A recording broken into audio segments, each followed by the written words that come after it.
Hola, hoy empezamos el podcast del tema 1 del Máster Experto en Extranjería e Inmigración de IFAE y vamos a meternos a fondo en un tema complejo, con mucha miga y que afecta a millones de personas, el derecho de extranjería en España. Hola, sí, un tema muy denso. Mucho. Los materiales que explicamos son los apuntes del máster, así que son, bastante académicos, pero nuestra misión es explicar lo más importante. Recomendamos leer los apuntes de este primer tema, donde todo está igualmente bien explicado, pero está más estructurado, más compacto y con más ejemplos. Exacto. Nosotros iremos explicando los apuntes con la idea de acabar este podcast con las ideas mucho más claras, entendiendo desde lo más básico hasta las decisiones judiciales que, lo cambian todo. Porque más allá de los titulares, hay un andamiaje legal que regula la entrada, la vida y los derechos de cualquier persona que no tenga la nacionalidad española. Y ese andamiaje está en constante tensión, tratando de equilibrar el control de fronteras con los derechos humanos fundamentales. Hoy vamos a ver cómo funciona esa maquinaria por dentro. Pues si te parece, empecemos por los objetivos del tema. Comencemos. Nuestro primer objetivo es entender el origen y la evolución del derecho de extranjería en España. Ha cambiado mucho y necesitamos saber de dónde venimos para entender por qué la ley es como es hoy. Vale. El segundo objetivo es dominar el lenguaje. Vamos a aprender a diferenciar términos que la gente en la calle usa como sinónimos, pero que jurídicamente son mundos distintos. Migración, inmigración, emigración, extranjería, nacionalidad y apatridía. Sí, tenemos que entender estos conceptos para fundamentar la defensa legal. El tercer gran objetivo es la práctica, determinar las implicaciones jurídicas. ¿Esto qué significa? Significa que aprenderemos a movernos tanto en los despachos, procedimientos administrativos, como en los juzgados, lo contencioso. Y por último, pero vital, es el enfoque de derechos humanos. No podemos estudiar esto sin mirar a la Constitución y a Europa. Por eso, uno de nuestros objetivos centrales será interpretar qué dicen los tres grandes, el Tribunal Constitucional, el Tribunal Supremo y el Tribunal de Justicia de la Unión Europea. Claro, ellos son los que realmente moldean la norma. Pasemos al punto 2, titulado Introducción general al derecho de extranjería. La pregunta sería, ¿qué es el derecho de extranjería? La definición técnica que tenéis en la diapositiva es clara. Es el conjunto de normas jurídicas que regulan la condición de los extranjeros en el Estado. Pero ojo, aquí viene lo interesante. Se destaca su carácter transversal. ¿Qué significa esto? Pues que no es un asunto aislado. Se cruza con el derecho constitucional por los derechos fundamentales, con el administrativo por los procedimientos, con el penal. Y con el derecho internacional, supongo. Por supuesto. Y aquí el texto destaca la piedra angular en España, la Ley Orgánica 4/2000, sobre derechos y libertades de los extranjeros. Y subraya que ha tenido muchísimas reformas. Lo que nos dice que no es una ley estática, es un campo de batalla político y social que se adapta constantemente a la realidad. Vale. Y los apuntes hacen una distinción clave. ¿Cuál es? Explican la diferencia entre extranjería y migración. La extranjería es la respuesta legal, el régimen jurídico de los no nacionales. La migración es el movimiento de personas, sin más, voluntario o forzoso. Quedan claros estos conceptos. Veamos otros conceptos imprescindibles para entender el derecho de extranjería. Primero hablaremos de la inmigración. Inmigración es mirar ese fenómeno migratorio con el foco puesto en el país de llegada, la entrada de personas para establecerse. Entonces, la emigración sería lo contrario. Claro, la perspectiva del país de salida. Sí, y el concepto quizá más importante sería el de extranjería. Extranjería es la respuesta jurídica del Estado. Es el conjunto de normas que se aplican a quien no tiene la nacionalidad. Muy claro. Luego el material se pone más técnico y habla de la apatridia. ¿Cómo lo define jurídicamente?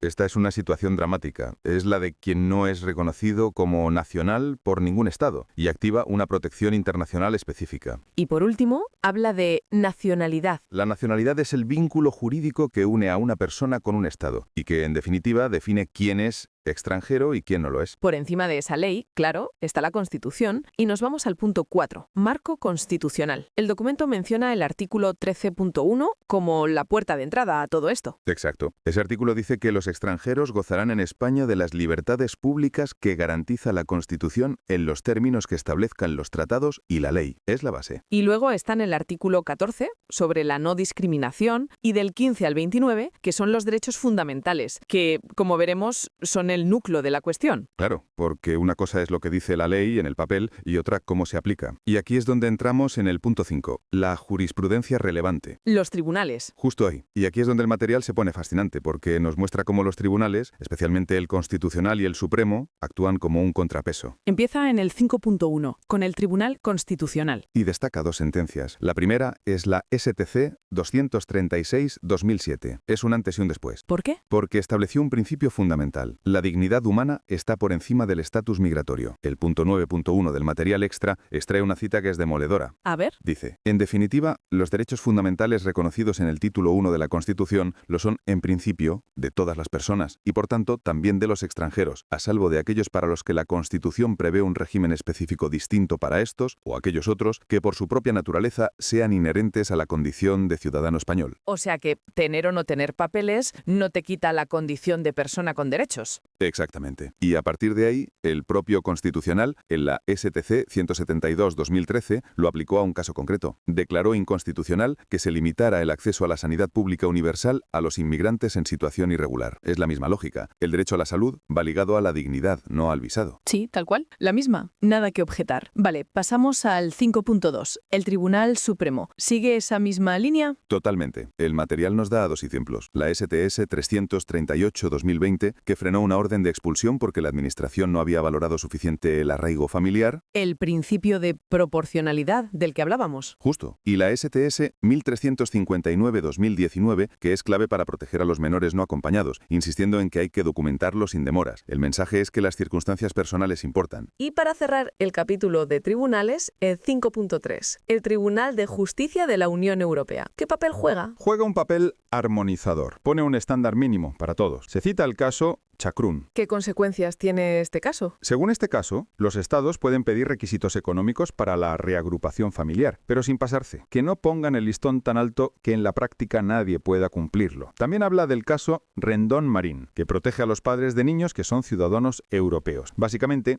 impide su expulsión, salvo por motivos muy graves para no perjudicar la vida del niño. He entendido. Es bastante lógico veral por el interés del menor. Esto nos da una idea del enfoque en España, muy marcado por los tribunales. Pero el material en el punto 6 nos presenta unos esquemas y tablas comparativas para ponerlo en perspectiva. La tabla 6.1 compara modelos jurídicos europeos. Es muy reveladora, ¿sí? Nos presenta 4 modelos. El de España se define como de integración normativa. ¿Y los otros? Son diferentes. Alemania tendría un modelo mixto que busca atraer emigración cualificada. Y en el otro extremo estaría Suecia, con un enfoque de derechos mucho más amplio. Verlo así ayuda a entender que no hay una única forma de gestionar esto. Desde luego. Volviendo a España, la tabla 6.2 diferencia entre tipos de residencia. Sí, lo esquematiza en 3 grandes tipos. La primera es la residencia temporal, de hasta 1 año, que exige contrato o medios, el primer escalón. Luego estaría la residencia por arraigo. Una vía para regularizar a quien ya está aquí integrado. Y la última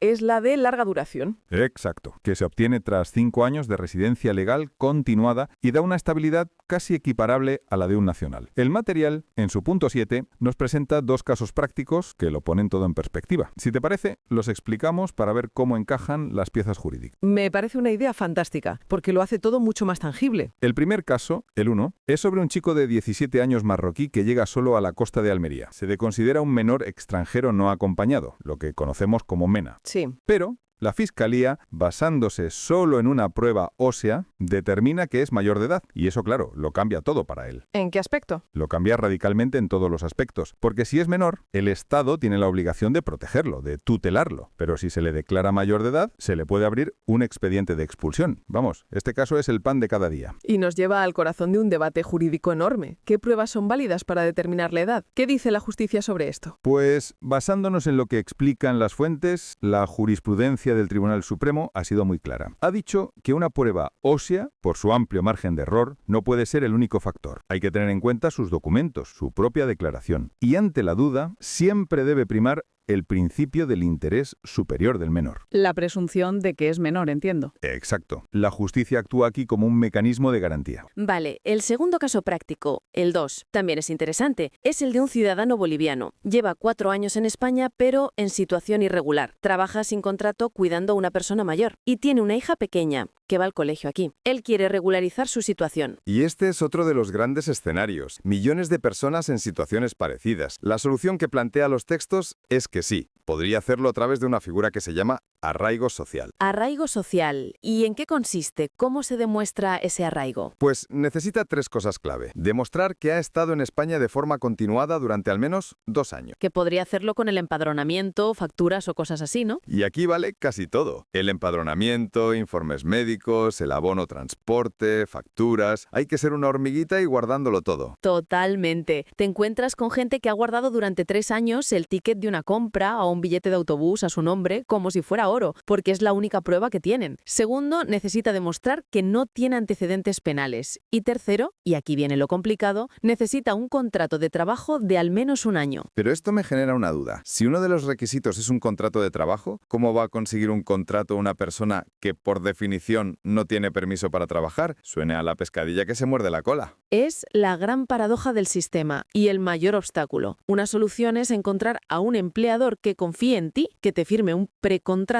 sabiendo que tardarás meses en tener los papeles para poder empezar a trabajar legalmente. Es un acto de fe. Si consigue todo eso y un informe favorable del ayuntamiento, puede solicitar su permiso y salir de la irregularidad. Queda claro que el objetivo final para muchos es dar el salto definitivo, pasar de ser extranjero con residencia a tener la nacionalidad española. ¿Cómo funciona exactamente ese proceso? Es el culmen del proceso de integración. La vía más común para la gente que llega de fuera es la nacionalidad por residencia. La regla general es que hay que vivir en España de forma legal y continuada durante 10 años. Es una carrera de fondo. 10 años, es muchísimo tiempo. Lo es, pero hay atajos. Para ciudadanos de países iberoamericanos, por ejemplo, el plazo se reduce a solo 2 años. Para los refugiados son 5. Y luego hay otras vías menos comunes, por ser hijo o nieto de españoles, o la llamada Carta de Naturaleza, que es una concesión a dedo del gobierno para casos muy excepcionales, como deportistas de élite o artistas famosos. Y una vez más, todo vuelve a la titularidad de los derechos. ¿Qué derechos tienes como extranjera residente y cuáles están reservados solo para los que tienen la nacionalidad española? La condición de residente legal te da acceso pleno al ejercicio de muchos derechos sociales y económicos, trabajo, seguridad social, vivienda y la titularidad de los fundamentales, mientras que la nacionalidad te abre las puertas a los derechos políticos plenos. Por ejemplo, tienes derecho a la vida, a la libertad de expresión, a fundar un sindicato, seas español, residente legal o estés en situación irregular. Pero algunos derechos clave sí que están limitados. Claro, los que están más ligados a la soberanía. El más evidente es el derecho a votar en las elecciones generales. Eso es exclusivo para los españoles. En las municipales y europeas se permite votar a los ciudadanos de la UE y de algunos otros países con los que hay acuerdos. Otro ejemplo es el acceso al empleo público. La mayoría de las plazas de funcionarios están reservadas para nacionales, salvo algunas excepciones. La idea es que la titularidad de derechos es la norma y la restricción la excepción.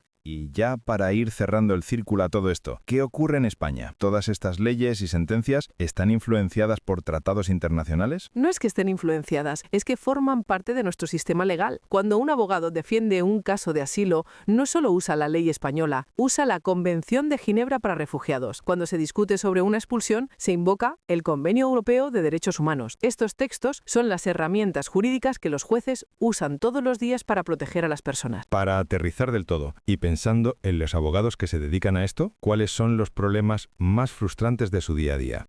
Muchos, porque además del reto de encontrar ese contrato de trabajo del que hablábamos, hay 2 que son un dolor de cabeza constante. Uno es el acceso a la asistencia jurídica gratuita. A menudo, las personas en situaciones más vulnerables, como en los centros de internamiento de extranjeros, tienen barreras enormes para conseguir un abogado de oficio. Muchos ni son conscientes de que tienen ese derecho. Y el segundo, sin duda, es la lentitud de la administración. Los plazos eternos para resolver un expediente. Esa espera de meses, a veces más de 1 año, para saber si puedes quedarte o te tienes que ir, genera una angustia y una precariedad brutales en la vida de la gente. Claro, porque aunque los derechos estén reconocidos, el estatus administrativo lo condiciona todo. Y para rematar la parte práctica, el punto 14 hasta ofrece un modelo descrito para solicitar el arraigo social y el 8 un glosario ampliado. Demuestra el enfoque práctico del material. No es solo teoría, sino que se enfocan en los obstáculos obstáculos reales. Vale, creo que el recorrido es muy completo. Ya casi al final, el punto 16 lanza unas preguntas de reflexión que abren debates muy interesantes. Una de ellas es sobre las expulsiones. ¿Cuándo se puede justificar una expulsión automática? Y la respuesta que se extrae del propio análisis es que casi nunca, citando al Supremo y al Constitucional, la mera irregularidad administrativa, el no tener papeles, no es causa suficiente. Siempre hay que ponderar. Siempre. Hay que ponderar el tiempo que lleva la persona en el país, si tiene familia, hijos, el principio de proporcionalidad. Entonces, ¿cuándo sería justificable una expulsión? La expulsión, sobre todo la preferente, se reserva para casos de peligro grave para el orden público o la seguridad nacional, como la comisión de delitos de cierta entidad. Y aún así, siempre se requiere una evaluación individualizada. La idea de una expulsión automática choca con la doctrina de nuestros tribunales, entonces. Frontalmente.